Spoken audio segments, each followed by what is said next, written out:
Bonjour à toi cher spectateur qui sent que tu es une Barbie dans un monde de Barbie, que la vie est en plastique et que c'est fantastique et qui ne t'attendait pas à voir un film comme ça débarquer dans les salles, mais oui, nous avons une adaptation de Barbie.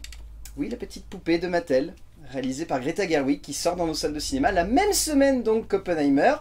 C'était l'autre film très attendu de la semaine. L'histoire, Barbie vit dans le monde de Barbie.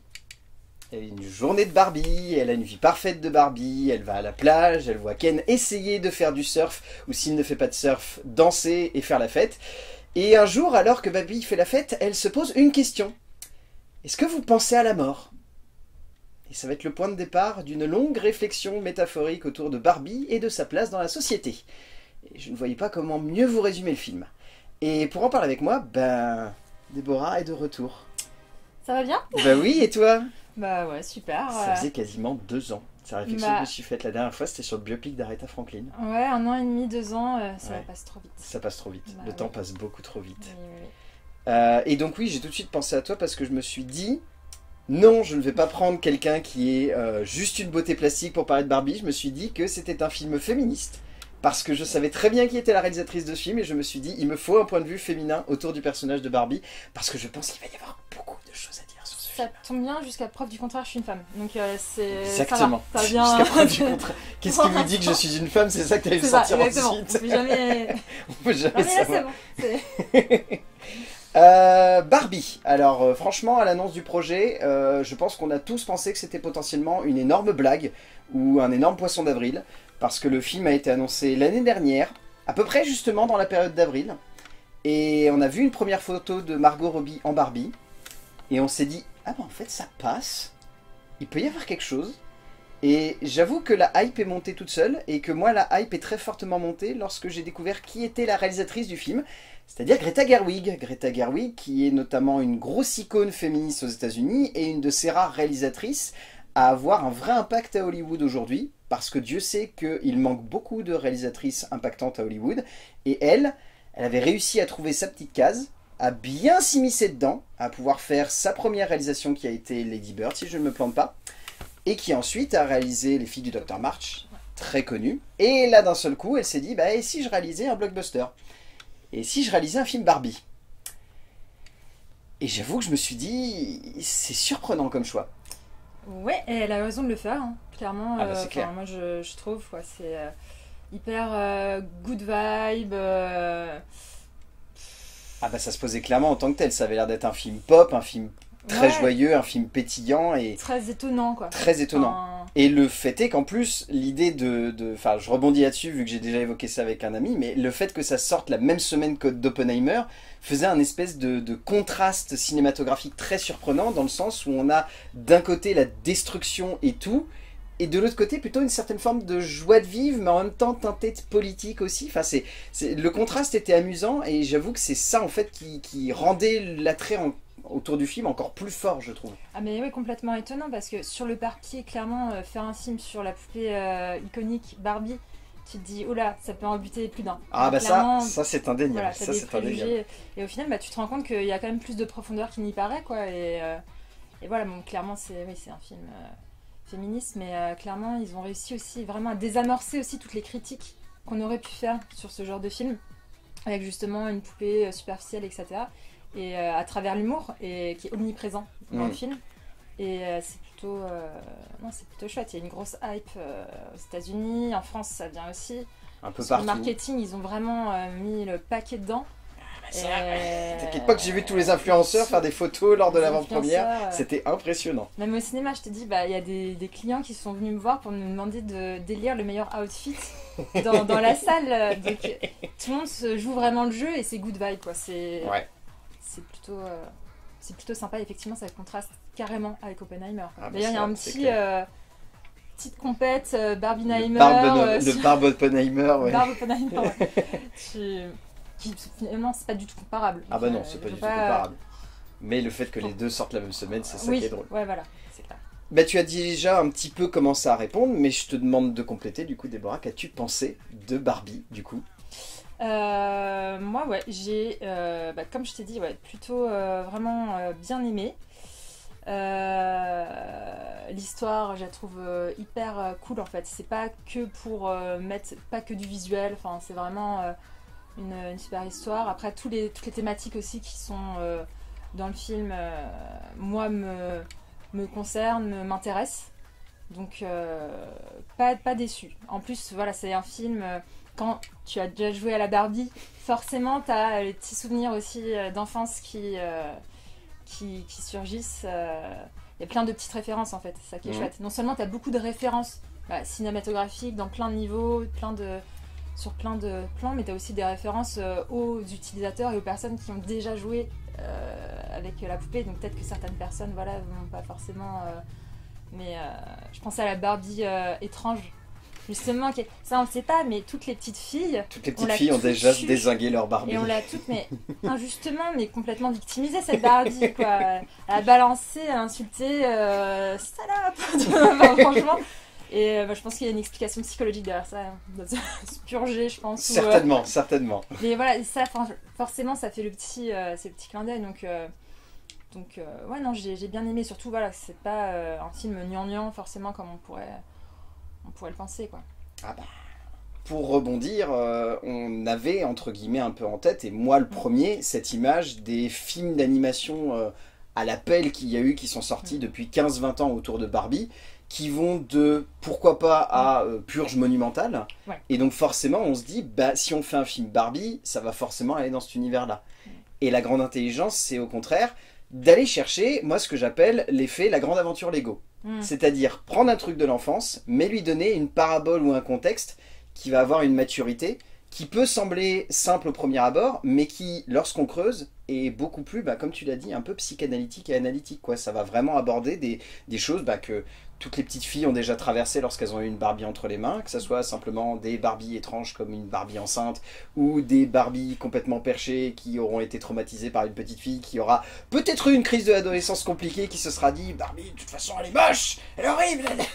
Et c'est ça, en fait, qui rend le film beaucoup plus profond qu'il n'y paraît. Après, moi, le plus gros défaut que je peux poser sur le film, c'est qu'il est trop long. Il dure 1h55, honnêtement. Ça aurait pu être condensé sur 1h40, voire une petite heure et demie. Parce que je trouve que par moment, le film se perd un peu et je dirais pas tendance à tourner en rond, mais fait beaucoup d'allers-retours. On l'évoquera ensuite dans le scénario, mais je trouve qu'il y a constamment les personnages qui font du monde de Barbie jusqu'à un autre monde et qui en reviennent, etc. Ah, oui, oui. Et c'est peut-être un poil trop redondant par moment. Mais après, la grande qualité qu'a le film, c'est de comprendre le personnage qu'il doit porter à l'écran, de lui donner une profondeur qu'on n'imagine pas, et de jouer avec ça jusqu'au bout. Ouais, mais c'est limite un peu philosophique, hein. C'est ça, il y a vraiment une certaine profondeur, malgré justement toute l'autodérision derrière, avec justement toute sa crise existentialiste qui est ultra drôle, quoi, et c'est ce qui la rend encore plus humaine en fait, et c'est ce qui la fait passer justement de l'état de poupée, d'objet à justement humaine, quoi. Elle a plus ses œillères justement, et voilà, elle se demande mais qu'est-ce qu'il y a dans le monde, qu'est-ce qu'il y a après la mort, est-ce que je vais mourir, quoi, et c'est marrant, ça me fait penser un peu à les films, aux films avec toutes les intelligences artificielles qui prennent conscience justement de leur libre arbitre. Ouais. C'est Dolores dans Westworld ou même, il y a plein de films comme ça et ça j'aime bien, le côté un petit peu profondeur, sympa. Je te propose qu'on passe à l'écriture pour rebondir déjà sur plein de choses que tu viens d'évoquer. Donc le scénario est écrit par Greta Gerwig et Noah Baumbach, ce qui m'a beaucoup surpris, j'avoue, parce qu'en fait c'est le duo de scénaristes qui forment depuis quasiment 10-15 ans. Ils ont vraiment écrit un paquet de films ensemble, et Noah Baumbach, si je ne me plante pas, il faudra vérifier parce que moi je ne suis pas bon au gossip, je crois que c'est le mari en fait de Greta Gerwig, et ensemble ils font beaucoup de films, même juste en tant que co-scénariste ou parfois en tant qu'acteur. Dernièrement il y avait White Building qui était sorti sur Netflix, qui est un film de Noah Baumbach qui était coécrit par Greta Gerwig et avec Greta Gerwig dans le rôle principal, avec Adam Driver. Donc ils forment un duo, et c'est ça en fait qui m'a surpris, c'est de voir que Greta Gerwig avait réussi à greffer à un projet qui sur le papier devait être un gros blockbuster, son co-scénariste, / son mari, et son univers à elle. Donc j'avoue qu'à partir de ce moment-là, c'est là en fait que j'ai été vraiment rassuré sur le fait que Barbie n'allait pas juste être une énième aventure de Barbie qui va dans un monde féerique, ou qui rencontre une licorne qui pète avec elle et puis qui va faire des arcs-en-ciel. Et du coup, ça se ressent dans le film.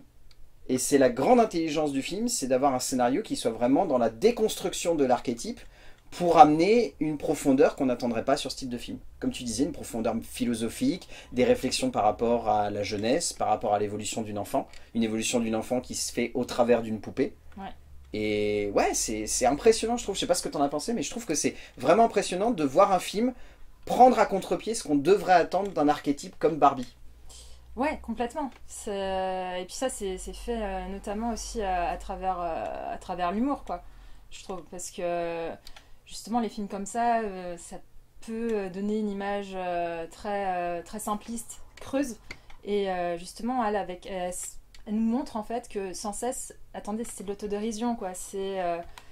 Et ouais, non, c'est assez chouette. Ouais, bah ça se voit dès le début, de toute façon, avec cette immense séquence d'ouverture que j'arrondirai à 20 bonnes minutes, toute cette introduction. Bon, déjà, avec le détournement, on parlera ensuite, cinématographique de 2001, Odyssée de l'espace, qui avait déjà été un peu spoilé, mais qui marche quand même extrêmement bien. Moi, je trouve ça marche. Ah oui, non, ça marche de fou.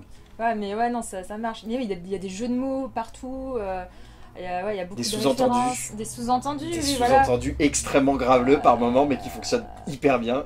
Parfois, à la limite, c'est un petit peu absurde. Enfin, tu sais, la course-poursuite dans les bureaux, quoique même pas tant que ça, parce qu'au final, voilà, il y a quand même une idée derrière. Oui, tout à fait. Elle décide justement de casser ses murs et de... Enfin, voilà, mais... Non, ouais, franchement, c'est plutôt fait de manière intelligente. Certains diront que, encore une fois, c'est trop grossier, mais c'est parce que... peut-être pas forcément l'ouverture d'esprit.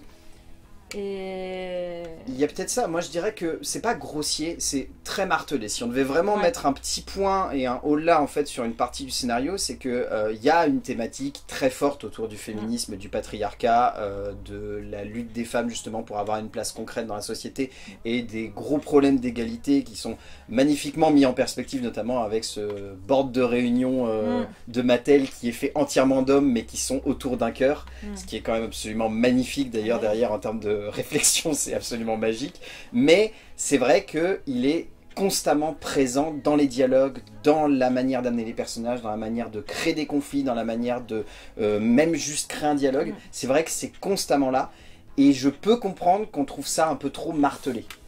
Après, on peut dire ça, mais citez-moi dernièrement un gros blockbuster qui a été réalisé par une femme. Ouais, non, mais... Et c'est là en fait qu'on peut mettre une vraie perspective, c'est-à-dire que certes, c'est peut-être martelé, mais c'est peut-être aussi que c'est une manière de faire du cinéma qu'on n'a pas assez l'habitude de voir. Bah, carrément, ouais, c'est complètement décalé, quoi. Mais non, mais c'est très drôle, quoi. On est vraiment dans une Barbie-arca, quoi. C'est même plus matriarcat, patriarcat, quoi. C'est une Barbie-arca. C'est vrai que tu as trouvé. Tu viens d'inventer un nouveau mot pour le dictionnaire. Et non, mais c'est super intéressant, quoi. C'est ce que tu te rends compte qu'au final... aussi elle se dit que c'est un féministe assez pur aussi qu'elle prône, parce que du coup elle dit Barbie-arca c'est pas non plus ce qu'on souhaite, quoi, c'est pas ce qu'on veut. Après elle se moque aussi de Ken justement qui découvre le monde des hommes. C'est ça, et c'est très bien joué d'ailleurs en termes de réflexion, le fait d'avoir un Ken qui a un peu l'équivalent de ce qu'on imagine comme étant le rôle d'une femme dans notre société à nous, mais d'inverser là-bas et de faire en sorte que ce soit les Ken qui soient un peu les pin-up de service et les bimbos qui se battent sur la plage et qui font « Hey Barbie, regarde, je vais faire du surf !» C'est super drôle, quoi. C'est vraiment... C'est lui qui est érigé en termes de second, quoi. C'est lui qui veut plaire à Barbie, qui est aussi en crise existentielle. Tout à fait. Mais un autre type de crise existentielle, puisque c'est par le prisme de Barbie, ce qui est également très réflexif de... Qu'est-ce qu'on ressent aussi, et c'est là en fait que le film est très profond, c'est qu'au-delà d'aborder des réflexions sociologiques autour de la place de l'homme et de la femme, là ça aborde aussi la place d'un membre d'un couple dans un couple. Est-ce qu'il vit par le prisme de l'autre, ou est-ce qu'il est une personne indépendante qui a sa place aussi à côté de son ou sa partenaire? Ouais, c'est plutôt un discours humaniste en fait, c'est pas forcément... C'est pour ça, encore une fois, c'est du féminisme, mais dans son sens le plus pur et pas déformé. Exactement. C'est vraiment de l'égalité, et c'est pas genre on veut castrer... tous les hommes qu'on voit, quoi, ça reste... Et c'est là qu'on voit que c'est écrit par un homme et une femme aussi. Voilà, et ça encore, faut le voir avec une ouverture d'esprit, parce que je pense que certaines personnes, justement, critiqueront le fait que peut-être les hommes sont pas forcément mis en valeur, alors que non, en fait, c'est pas... ça prend vraiment au second degré, et c'est très décalé, quoi. Tout à fait. Et je te rejoins complètement avec la réalisatrice, c'est plutôt des bons choix qu'elle a fait. C'est clair. Je propose qu'on spoil un petit peu, parce que là on a évité de trop révéler d'éléments importants de l'écriture. Le petit timecode apparaît juste là comme d'habitude. Parce que ce qu'on n'a pas trop révélé, c'est donc au fur et à mesure de son parcours, Barbie se retrouve à aller dans le vrai monde.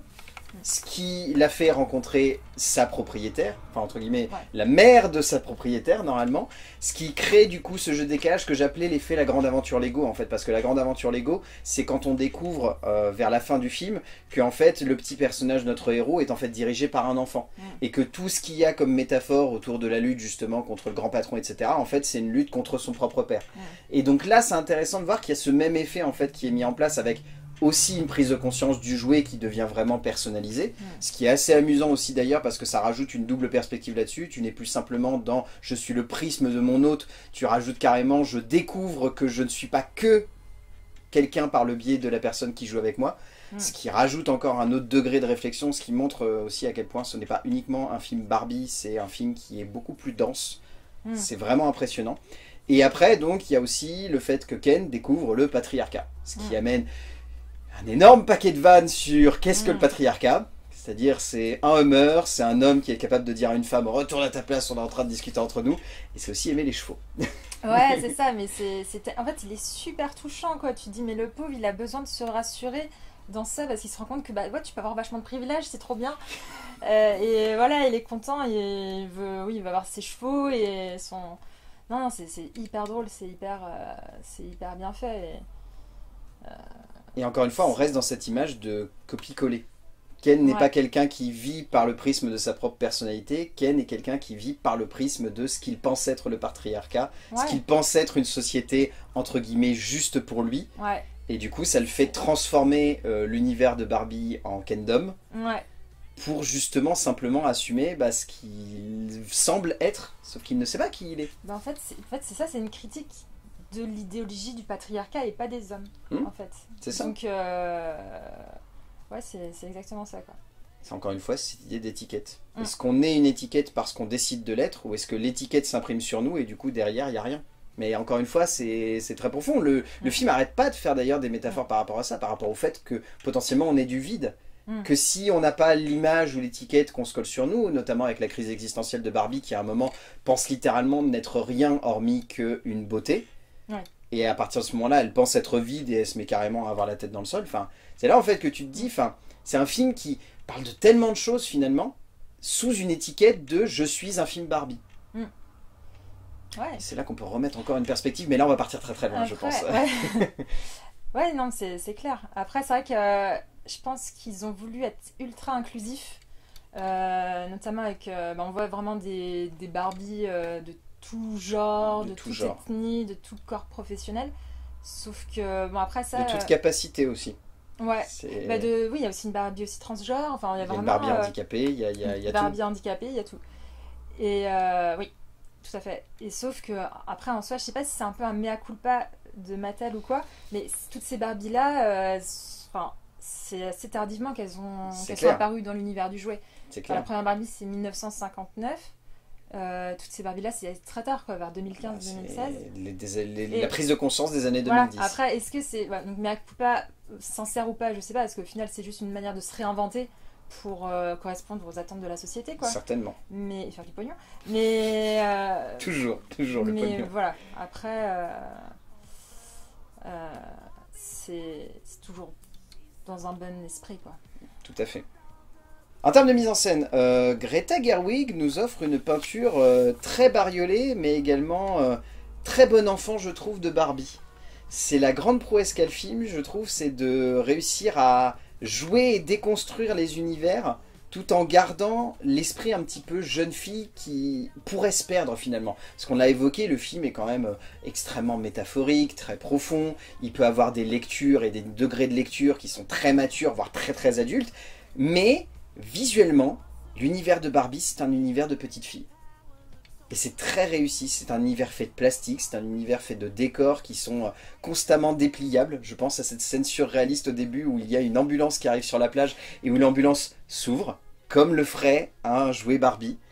Et ouais, je me suis dit à ce moment-là, il y a une vraie envie de la part de Greta Gerwig de ne pas uniquement faire un film qui respecte Barbie, mais qui garde l'esprit de Barbie aussi.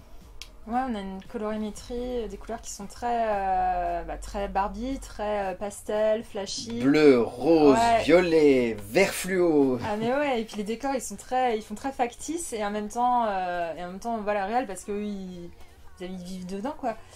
Mais ouais, c'est vraiment un monde, ça fait très utopique, monde utopique, très fantastique et le côté aussi justement un peu motion design enfin les scènes un peu comme ça dans le monde de Barbie parce que dans le monde réel effectivement il n'y a pas ces scènes-là.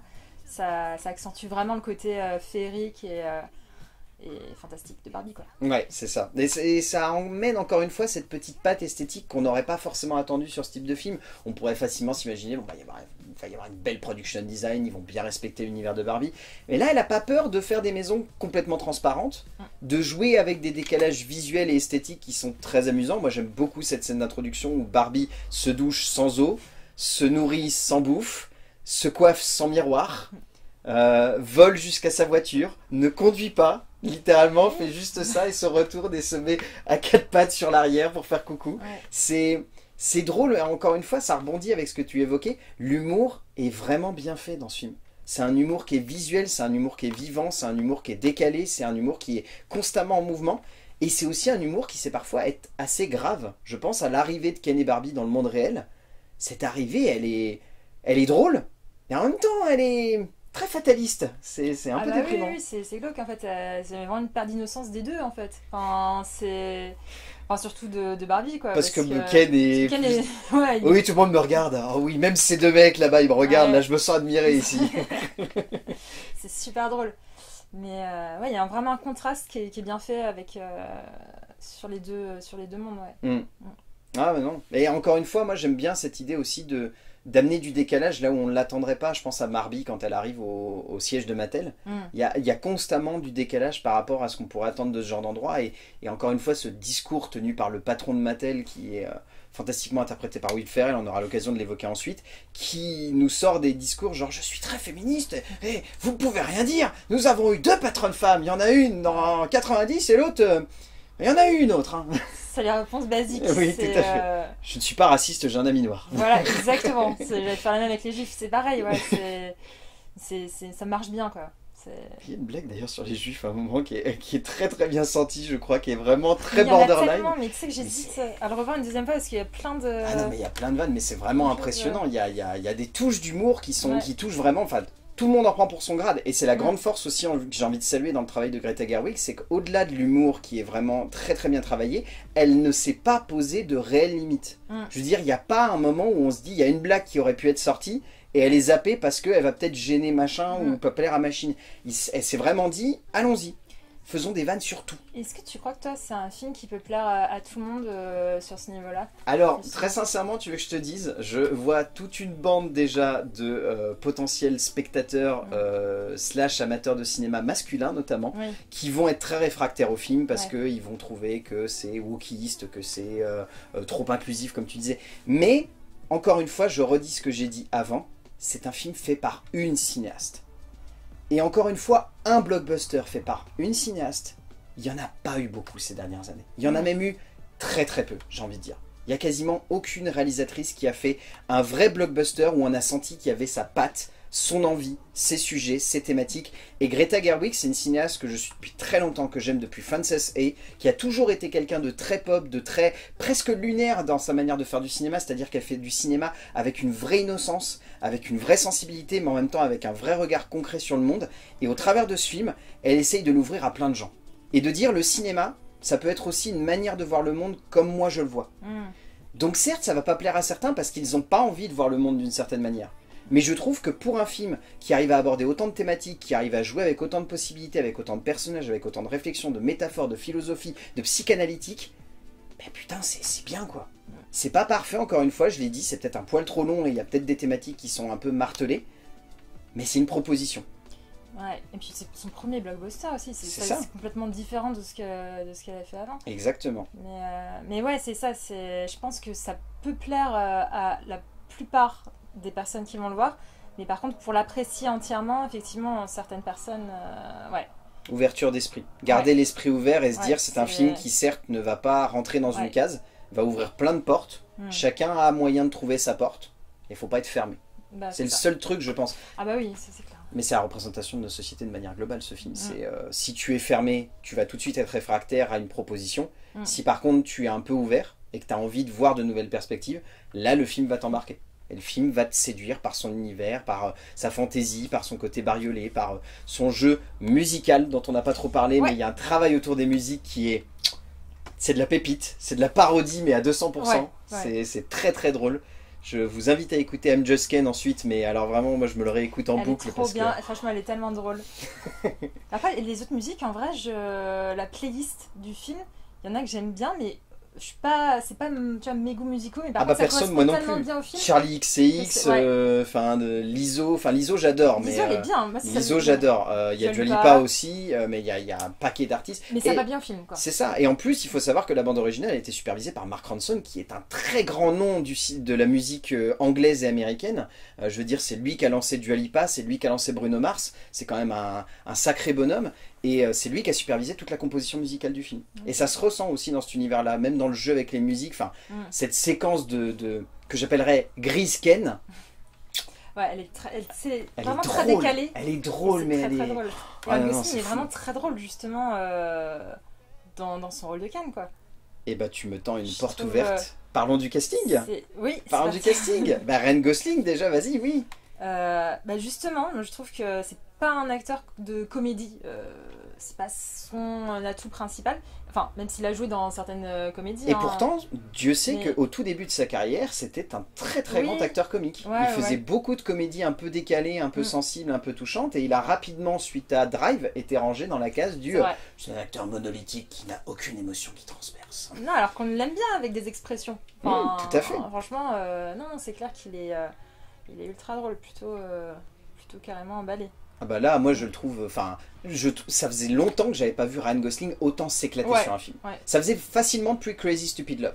Crazy Stupid Love où il était vraiment fantastique, où il jouait justement avec son image de beau gosse. De gendre... de gendre parfait, tu peux le dire. Mais du coup, il passait extrêmement bien et il jouait très bien avec ça. Et j'ai ressenti le même Ryan Gosling qu'à cette époque-là. C'est exactement ce que j'ai pensé. Et ben voilà. tu vois, les grands esprits se rencontrent. Ouais, c'est vrai. Mais non, mais du coup, ça donne des scènes... Enfin, on va en parler, Margot Robbie est bien, mais pour moi, c'est vraiment lui qui brille dans ce film. C'est lui qui, par moments, vole vraiment la vedette et s'impose comme un talent comique incommensurable, je trouve. Ouais, bah, en termes sur le volet humoristique, oui. Après, moi, je trouve que les deux sont vraiment bien mis en valeur, mais oui, je te rejoins sur le côté potentiel comique, c'est lui qui l'a, ouais. Ah bah oui, c'est clairement lui qui l'a. Dans ce film, mais carrément. Et puis, il y a Margot Robbie, en face. Ah bah là... Je pense qu'on pouvait imaginer aucune autre actrice pour jouer Barbie. C'est clair. Non, ça lui va super bien esthétiquement. Toutes les mimiques sont justes. Non, c'est pas grand chose à dire. Elle peut tout jouer en plus. Oui. Enfin, ça... Elle l'avait déjà démontré, que ce soit dans Moitonia, que ce soit dans forcément, on pense à le Wall Street. Elle a une carrière qui est déjà incommensurable alors qu'elle en est au début. Et là, avec Barbie, elle ajoute à sa liste une performance qui marque, quoi. Qui fonctionne extrêmement bien. C'est ça, elle s'illustre dans un autre registre encore qu'elle maîtrise super bien. C'est ça, exactement. Après, on a America Ferrera qui joue donc le personnage. Oui, je crois que c'est ça. Oui. Qui est vraiment, vraiment bien aussi dans le monde réel, qui est excellente. Ariana Greenblatt aussi qui joue sa fille, Sacha, qui est vraiment, vraiment excellente. Honnêtement, on va pas pouvoir brasser tout le casting parce qu'il y a beaucoup, beaucoup trop d'acteurs. Disons qu'on va retenir Issa Rae qui joue la Barbie présidente. Qui est vraiment vraiment drôle, Kate McKinnon qui joue la Barbie bizarre, qui est à mourir de rire et qui est extraordinaire, spécial dédicace à son grand écart qui est vraiment vraiment excellent. Dans les Barbie plus secondaires, nous avons Alexandra Shipp, Emma McKay, Hari Nef, Sharon Rooney, Anna Kruse-Kane ainsi que Rita Aria. Nous avons Dua Lipa qui fait pour moi juste ce qu'on pourrait appeler un caméo, qui fait Bonjour Barbie, c'est tout. Tout comme John Cena.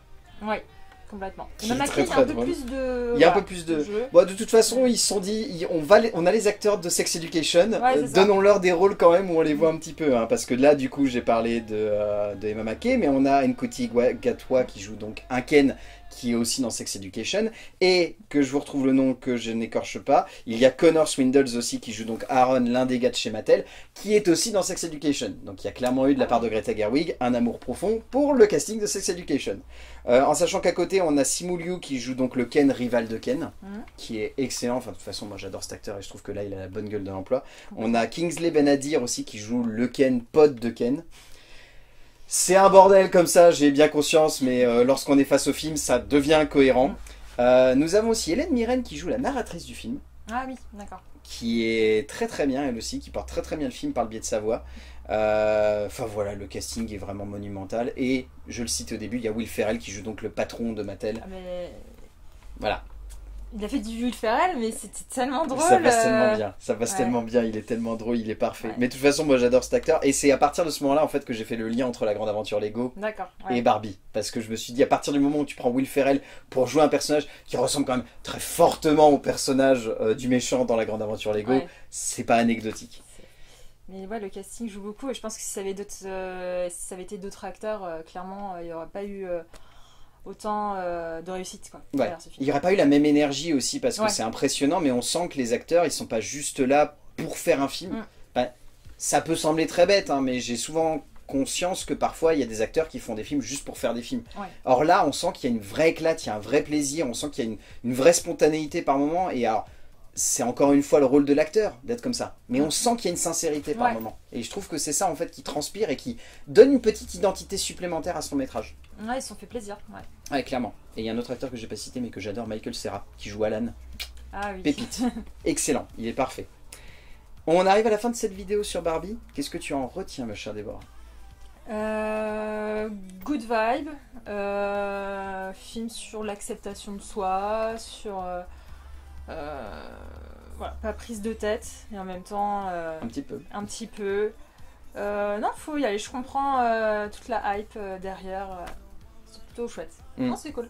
Je suis d'accord avec toi. Honnêtement, encore une fois, je m'attendais à un bon film. Je m'attendais pas à être surpris. Et je suis surpris. Vraiment dans le sens où c'est pas un film qui va être anecdotique. Je pense qu'il va y avoir... Alors, ça peut sembler très bête, hein, mais je pense qu'il va y avoir un avant et un après Barbie parce qu'il ouvre une certaine perspective à Hollywood, en tout cas sur la réalisation féminine et sur le regard féminin aussi sur le cinéma, qu'on a un peu perdu depuis quelques temps, qui avait été ouvert pendant un temps par le biais de Catherine Bigelow ou d'autres cinéastes qui avaient réussi à s'imposer dans un monde de mecs en offrant des perspectives de réalisation très féminines. Et on est en train, avec Nia DaCosta qui va bientôt réaliser The Marvels et là Greta Gerwig qui réalise Barbie, d'avoir une nouvelle perspective sur le blockbuster que je trouve être intéressante. À voir si ça va aller plus loin, je l'espère personnellement, mais en tout cas, Barbie c'est un film qui me reste en tête et que je médite avec plaisir.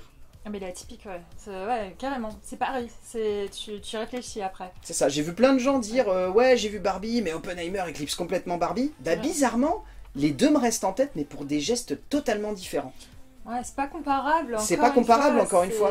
Mais le lien est forcément fait parce que... c'est le même moment. C'est le même moment, il y a à moitié une petite guéguerre qui se fait en fond par le fait que la Warner en veuille à Christopher Nolan d'être allé chez Universal. Donc ils sortent Barbie en même temps pour un peu pardon du terme, le faire chier. Mais donc, mais du coup, la parabole se fait, mais le ressenti est très différent. L'un, comme tu disais, est good vibe. Et tu ressors, tu es heureux, mais en même temps tu te poses des questions, tu te marres, tu réfléchis un petit peu sur tout ça. Et l'autre est un film beaucoup plus intense et allant dans une autre direction. Mais en tout cas, ouais, Barbie de Greta Gerwig, vous l'aurez compris, foncez le voir. Même si vous êtes peut-être un peu fermé d'esprit, peut-être que ça ouvrira vos chakras. Sait-on jamais. Et aussi Oppenheimer, hein, du coup, mais c'est dans une autre vidéo. C'est une autre vidéo, tout à fait. Merci ma chère Déborah. Merci Valentin. J'espère qu'on se retrouvera vite. Oui. Oui, j'espère. Et d'ici là, on va dire aux gens d'aller voir des films parce que c'est bien d'aller voir des films. Et on se retrouvera pour parler de films, bien évidemment. A plus. À plus. Et comme dirait Barbie, allons chez le gynéco. C'était tellement drôle cette punchline de fin. Elle était parfaite.